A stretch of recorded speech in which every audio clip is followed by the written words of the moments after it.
Hello friends, welcome back to the channel E smart centre. आज हम start करने जा रहे हैं एक नया चैप्टर 7 जिसका नाम है कोऑर्डिनेट ज्योमेट्री। उसकी इंट्रोडक्शन पार्ट आज हम इस वीडियो में कवर करने वाले हैं। तो चलिए स्टार्ट करते हैं अपने फर्स्ट टॉपिक से, कार्टेशियन प्लेन। सबसे पहले आपको पता होना चाहिए कोऑर्डिनेट ज्योमेट्री होता क्या है। कोऑर्डिनेट ज्योमेट्री मतलब जो कार्टेशियन प्लेन है उसमें जो कोऑर्डिनेट्स होते हैं उसकी ज्योमेट्री को हमें पढ़ना है। अब कार्टेशियन प्लेन क्या होता है, सबसे पहले आपको ये पता होना चाहिए। ऑल्दो ये आप बेसिक सी चीज़ें 9th स्टैंडर्ड में पढ़ के आए हो, बट फिर भी एक बार रिवाइज कर लेते हैं। एक ऐसा प्लेन जिसमें दो एक्सिस होती हैं। एक होती है हॉरिजॉन्टल एक्सिस जिसको हम बोलते हैं एक्स एक्सिस। जैसे ये आपका कार्टेशियन प्लेन है, यहाँ पे दो एक्सिस हैं, horizontal axis and vertical axis. Horizontal axis को हम बोलते हैं x axis and vertical axis को हम बोलते हैं वाई एक्सिस। ठीक है, और जो इसका इंटरसेक्शन पॉइंट होता है उसको हम बोलते हैं ओरिजिन और उसको रिप्रेजेंट करते हैं हम ओ से। अब कोऑर्डिनेट्स, जैसे हम मान लेते हैं हमारे पास ये पॉइंट है, ठीक है, इसका वर्टिकल एक्सिस से जो डिस्टेंस होगा वो होगा आपका X coordinate. The distance of a point from Y axis is called X coordinate, या फिर हम इसको बोलते हैं एब्सिसा। हर एक पॉइंट का एक एक्स कोऑर्डिनेट होगा और एक वाई कोऑर्डिनेट होगा। एक्स कोऑर्डिनेट को हम बोलते हैं एब्सिसा, और the distance of a point from x axis, x axis से जो डिस्टेंस होगा उसको हम बोलते हैं वाई ऑर्डिनेट। ये जो डिस्टेंस होगा उसको हम बोलेंगे वाई ऑर्डिनेट या फिर ऑर्डिनेट, राइट। अब इस चैप्टर में नया क्या है, एक तो हम पढ़ेंगे यहाँ पे डिस्टेंस फॉर्मूला। डिस्टेंस फॉर्मूला क्या होता है, जैसे ये कार्टेशियन प्लेन है, इस कार्टेशियन प्लेन में ये एक पॉइंट है और दूसरा पॉइंट हम मान लेते हैं यहाँ है। इन दोनों के बीच का डिस्टेंस, किसी भी दो पॉइंट्स के बीच का डिस्टेंस अगर हमें निकालना है तो वो हम डिस्टेंस फॉर्मूला से फाइंड आउट कर सकते हैं। ठीक है, अब हम मान लेते हैं ये पॉइंट हमारा ए है, इसके कोऑर्डिनेट्स हम मानेंगे x1 एंड y1 है। ठीक है, ये हम मानेंगे बी पॉइंट है और इसके कोऑर्डिनेट्स क्या हो जाएंगे x2 एंड y2। अब ये ए बी का डिस्टेंस हम कैसे फाइंड आउट कर सकते हैं, डिस्टेंस फॉर्मूला से। डिस्टेंस फॉर्मूला क्या है ये आप याद कर लो, under root of x2 minus x1 का whole square plus y2 minus y1 का होल स्क्वायर। ठीक है, अगर हम ये फॉर्मूला यूज करेंगे तो हम दो पॉइंट्स के, किसी भी दो पॉइंट्स के बीच का डिस्टेंस फाइंड आउट कर सकते हैं। एग्जाम्पल ले लेते हैं, सपोज इस ए पॉइंट के कोऑर्डिनेट्स हैं, एक्स कोऑर्डिनेट है इसका 2, वाई कोऑर्डिनेट हम मान लेते हैं इसका 4 है। ठीक है, बी पॉइंट के कोऑर्डिनेट्स हम मान लेते हैं, एक्स कोऑर्डिनेट हम 6 मान लेते हैं, यहाँ तक 6 आ जाएगा, और वाई कोऑर्डिनेट हम मान लेते हैं 2 है। ठीक है, अब हमने ये कोऑर्डिनेट सपोज किए हैं एक एग्जाम्पल लेने के लिए, तो ए बी के बीच का डिस्टेंस, ए बी डिस्टेंस आप कैसे फाइंड आउट कर सकते हो, डिस्टेंस फॉर्मूला से। कैसे करोगे, देखो, एक पॉइंट के कोऑर्डिनेट्स हो जाएंगे x1 y1 और दूसरे पॉइंट के कोऑर्डिनेट्स हो जाएंगे x2 y2। आप कोई भी पॉइंट के x1 y1 x2 y2 ले सकते हो, कोई मैटर नहीं करेगा। अब यहाँ पे x2 क्या है 6, x1 क्या है a पॉइंट का x कोऑर्डिनेट 2 का होल स्क्वायर, y2 क्या है यहाँ पे b पॉइंट का y coordinate that is 2 and y1 क्या है a पॉइंट का y कोऑर्डिनेट दैट इज 4। इसको सॉल्व कर लेंगे, 6 माइनस 2 का होल स्क्वायर मतलब 6 माइनस 2 इज 4, 4 का square is 16, 2 minus 4 is -2 and -2 का स्क्वायर हो जाएगा 4। इसका अंडर रूट कर देंगे और 16 प्लस 4 क्या हो जाएगा 20। और आपको पता है डिस्टेंस की यूनिट्स क्या होती हैं, ये या तो मीटर में होता है, सेंटीमीटर में होता है, किलोमीटर में होता है, ऐसे होता है, तो इसको हम ले लेंगे यूनिट्स। कोई भी यूनिट हो सकती है अकॉर्डिंग टू योर क्वेश्चन। ठीक है, समझ में आया। अब देखो, हमने कहा था जो इन दोनों एक्सिस का जो इंटरसेक्शन पॉइंट होता है वो होता है ओरिजिन, और इसके कोऑर्डिनेट्स क्या होते हैं 0 0। मतलब इसका x कोऑर्डिनेट भी 0 होता है एंड y कोऑर्डिनेट भी 0 होता है, राइट। तो अगर हमें कार्टेशियन प्लेन में किसी भी पॉइंट का डिस्टेंस निकालना हो फ्रॉम द ओरिजिन, जैसे OA है, अगर हमें OA निकालना हो या फिर हमें OB निकालना हो, ठीक है, ये क्या है आपका ओरिजिन, O से रिप्रेजेंट करेंगे। कार्टेशियन प्लेन में पॉइंट्स हमने कौन से लिए हुए हैं, एक A है हमारे पास और एक B है, तो OA या फिर OB या फिर किसी भी पॉइंट का डिस्टेंस अगर हमें ओरिजिन से निकालना हो तो उसका फॉर्मूला हो जाता है √x² + y²।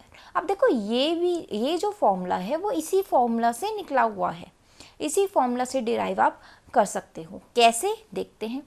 डिस्टेंस फॉर्मूला क्या है आपका, x2 - x1 का स्क्वायर प्लस y2 - y1 का स्क्वायर, ये आपका है डिस्टेंस फॉर्मूला, ठीक है। अब देखो ओरिजिन के कोऑर्डिनेट्स क्या होते हैं, 0 0, मतलब अगर x1 y1 आपका 2 and 4 है तो x2 y2 क्या हो जाएगा आपका, दूसरे पॉइंट के कोऑर्डिनेट्स क्या हो जाएंगे, 0 0 and that is x2 and y2। x2 y2 की अगर आप वैल्यू 0 पुट करोगे तो आपके पास x² + y² आ जाएगा, कर लेते हैं। 0 - x1 का होल स्क्वायर x² हो जाएगा और यहाँ पे y2 अगर आप 0 रखोगे तो ये हो जाएगा y1 का स्क्वायर, ठीक है। तो सेम फॉर्मूला आपने डिराइव कर लिया, तो ये जो फॉर्मूला है ये भी डिस्टेंस फॉर्मूला से ही निकला हुआ है। अगर आपको OA निकालना हो तो √x² + y², x² that is 2² and y² मतलब 4², 2² इज 4, 4² इज 16, तो ये हो जाएगा √20 यूनिट्स। यूनिट्स लिखना ज़रूरी है। अगर आपको OB निकालना हो तो उसके लिए आप क्या करोगे, B के कोऑर्डिनेट्स ले लोगे, x2² + y2² आप यहाँ पे लिख सकते हो, 6 का स्क्वायर, x2 की वैल्यू यहाँ पे 6 है और y2 की वैल्यू है 2, तो 6² इज 36, 2² इज 4 और ये हो जाएगा √40 यूनिट्स, ठीक है। समझ में आया डिस्टेंस फॉर्मूला क्या होता है। डिस्टेंस फॉर्मूला यूज़ होता है कार्टेशियन प्लेन में किसी भी पॉइंट का दूसरे पॉइंट से डिस्टेंस निकालने के लिए हम डिस्टेंस फॉर्मूला का यूज़ करते हैं। समझ में आया। चलो नेक्स्ट है हमारे पास सेक्शन फॉर्मूला। सेक्शन फॉर्मूला क्या होता है, जैसे हमने देखा था एक पॉइंट है हमारे पास कार्टेशियन प्लेन में, दूसरा पॉइंट है हमारे पास B, हम ले लेते हैं इसको, एक पॉइंट हमारे पास हो जाएगा A, एक पॉइंट हमारे पास हो जाएगा B। A के कोऑर्डिनेट्स हमने देखे थे, हमने x1 y1 ले लिए और B के कोऑर्डिनेट्स हमने x2 y2 ले लिए, तो हमारे पास लाइन कौन सी आ जाएगी, AB, ठीक है। लाइन कौन सी आ जाएगी हमारे पास, AB।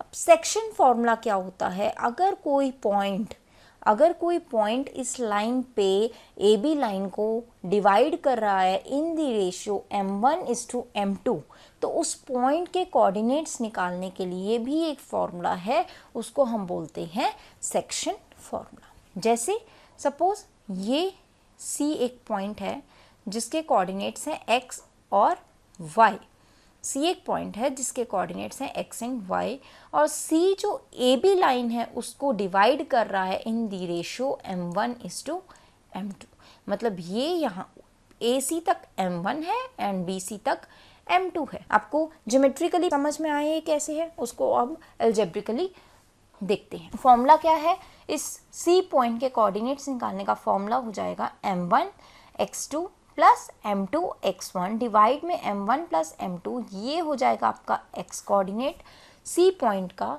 एंड y कोऑर्डिनेट हो जाएगा m1y2 + m2y1 डिवाइड में m1 + m2।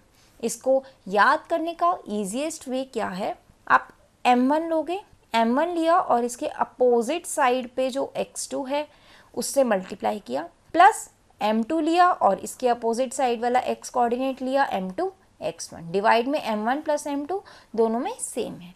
y कोऑर्डिनेट के लिए आप y कोऑर्डिनेट ले लोगे, दोनों पॉइंट्स के, m1 लिया अपोजिट साइड का y कोऑर्डिनेट से मल्टीप्लाई कर दिया, प्लस m2 लिया और इसको अपोजिट साइड के y कोऑर्डिनेट से मल्टीप्लाई कर दिया, और डिनोमिनेटर में m1 + m2 दोनों में कॉमन है, तो ये आ जाएगा आपका x कोऑर्डिनेट C पॉइंट का और ये आ जाएगा आपका y कोऑर्डिनेट C पॉइंट का। ठीक है, सेक्शन फॉर्मूला आपको याद हो गया, where point C divides the line A B in the ratio m1:m2। ये हमने समझ लिया कैसे हुआ। अब इसको एग्जाम्पल से भी समझते हैं। सपोज करो, ये मैं रीज कर देती हूँ ताकि आपको क्लियर हो जाए बाकी चीज़ें, राइट। अब हम ए पॉइंट हम ले लेते हैं 1 और 7, बी पॉइंट हम ले लेते हैं 5 और 2, और हम सपोज करते हैं, ये हम सपोज इसलिए कर रहे हैं क्योंकि अभी हम आपको समझा रहे हैं, अदरवाइज क्वेश्चन में तो ये सब चीज़ें गिवन होंगी, ठीक है। m1 m2 हम ले लेते हैं, ये सी पॉइंट जो है ए बी लाइन को 2:3 की रेशो में डिवाइड कर रहा है। तो यहाँ पे m1 की वैल्यू क्या आ जाएगी 2, m2 की वैल्यू हो जाएगी 3, x1 y1 हो जाएगा 1 और 7, और x2 y2 हो जाएगा 5 और 2। तो आपको क्या निकालना है, सी पॉइंट के कोऑर्डिनेट्स। तो सी पॉइंट के कोऑर्डिनेट्स निकाल लेते हैं। एक्स कोऑर्डिनेट क्या हो जाएगा, सबसे पहले देखो ये वाला पॉइंट लो m1, m1 को x2 से मल्टीप्लाई करो, अपोजिट साइड के x कोऑर्डिनेट से मल्टीप्लाई करो, 2 × 5 प्लस, अब m2 ले लो, m2 क्या है 3, और इसको इस साइड के अपोजिट x कोऑर्डिनेट से मल्टीप्लाई करो, दैट इज़ 1, और नीचे क्या होगा m1 + m2, m1 क्या है 2, m2 क्या है 3, तो 2 + 3 इज़ 5। ये हो जाएगा आपका x कोऑर्डिनेट। y कोऑर्डिनेट भी ऐसे ही करेंगे, एक बार m1 लेंगे 2 है, और उसके अपोजिट साइड का y कोऑर्डिनेट क्या है 2, ये वाला, प्लस m2 लेंगे 3, इसके अपोजिट साइड वाला y कोऑर्डिनेट क्या हो जाएगा 7, ठीक है। नीचे 2 + 3 इज़ 5, ये आपका हो जाएगा y कोऑर्डिनेट। इसको सॉल्व कर लो, 2 × 5 is 10 + 3 13 divide by 5, and 2 × 2 is 4, 4 + 3 7 are 21, 4 + 21 is 25 divide by 5, ये कैंसिल हो जाएगा, 5 5 are 25। तो आपके पास सी के पॉइंट्स क्या हो जाएंगे, सी के कोऑर्डिनेट्स क्या हो जाएंगे 13 डिवाइड बाय 5 एंड 5। तो यहाँ पे आप लिख सकते हो, ये हो जाएगा 13 डिवाइड बाय 5 एंड 5। समझ में आया, ठीक है।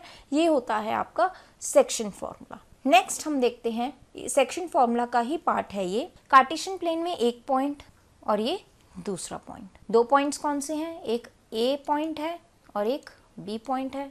जैसे हमने पहले देखा है, इसके कोऑर्डिनेट्स x1 y1, इसके कोऑर्डिनेट्स x2 y2, ये लाइन बन जाएगी हमारी ए बी, ठीक है। अब D एक ऐसा पॉइंट है इस ए बी लाइन पे जो इस ए बी लाइन को क्या कर रहा है, डिवाइड कर रहा है इन द रेशियो 1:1। 1:1 में डिवाइड कर रहा है, इसका मतलब क्या हुआ, ये मिड पॉइंट हुआ। जैसे ये एक D पॉइंट है, D पॉइंट के कोऑर्डिनेट्स हो जाएंगे x and y। D point क्या है, मतलब AD = BD। D क्या है, AB का मिड पॉइंट है। अब अगर ये मिड पॉइंट है, ये m1 है, ये m2 है, ये मिड पॉइंट है, D पॉइंट जो है मिड पॉइंट है, तो m1 और m2 की रेशियो क्या हो जाएगी 1:1। उस केस में D पॉइंट के कोऑर्डिनेट्स निकालने का फॉर्मूला बन जाएगा x1 + x2 divide by 2 and y1 + y2 divide by 2। ये फॉर्मूला भी सेक्शन फॉर्मूला से डिराइव हुआ है। कैसे देखते हैं, D पॉइंट के कोऑर्डिनेट्स निकालने हमने, फॉर्मूला क्या था, m1 x2 + m2 x1 divide में m1 + m2, ये था x कोऑर्डिनेट। y कोऑर्डिनेट क्या था, m1 y2 + m2 y1 divide में m1 + m2, यही था, ठीक है। अब देखो यहाँ पे m1 और m2 की वैल्यू क्या है 1, पुट कर दो, यहाँ m1 1 हो जाएगा, m2 1 हो जाएगा, तो ये क्या हो जाएगा x1 + x2। m1 m2 1 है तो 1 + 1 इज़ 2। यहाँ भी m1 और m2 1 1 है तो ये हो जाएगा y1 + y2, और नीचे हो जाएगा 1 + 1 दैट इज़ 2। तो ये फॉर्मूला डिराइव हो गया, ठीक है। अगर आपको D पॉइंट्स के कोऑर्डिनेट्स निकालने हैं, if D is the mid point of A B, तो आपको ये वाला फॉर्मूला यूज़ करना है। आप डायरेक्ट भी इसको यूज़ कर सकते हो, या फिर अगर आपको याद नहीं है तो आप सेक्शन फॉर्मूला से यूज़ कर लो, ठीक है। सेक्शन फॉर्मूला उसको लगा दो। अब देखो एग्जाम्पल ले लेते हैं, यहाँ पे पॉइंट हमारा 1 7 था और यहाँ हमारा पॉइंट था 5 2। अब m1 और m2 की वैल्यू क्या होगी 1 1, तो D पॉइंट के कोऑर्डिनेट्स हम निकालेंगे x1 + x2, दोनों के x कोऑर्डिनेट्स को ऐड करोगे, 1 + 5 इज़ 6 डिवाइड बाई 2 y के कोऑर्डिनेट्स को ऐड करोगे 7 + 2 इज 9 डिवाइड बाय 2, तो ये हो जाएगा 3 एंड 4.5 इसको लिख सकते हो। ये हो जाएंगे डी पॉइंट के कोऑर्डिनेट्स। समझ में आया? डिस्टेंस फॉर्मूला किया और हमने सेक्शन फॉर्मूला किया। ठीक है, चलो आज के लिए इतना। नेक्स्ट आपका एक टॉपिक रह गया एरिया ऑफ ट्राइंगल। ऑल्दो ये सीबीएसई का जो नया सिलेबस सीबीएसई ने अपडेट किया है, एरिया ऑफ ट्राइंगल उसमें नहीं है, बट फिर भी हम उसको देखेंगे ताकि आपको कॉन्सेप्ट क्लियर हो जाए। आज के लिए इतना ही, आगे हम नेक्स्ट वीडियो में करेंगे। ठीक है, आई होप आपको डिस्टेंस फार्मूला और सेक्शन फार्मूला दोनों क्लियर हो गए हों। Thank you for watching this video, और अगर आपको ये वीडियो अच्छी लगी हो तो इसको लाइक करो, शेयर करो और चैनल को सब्सक्राइब करो। Thank you.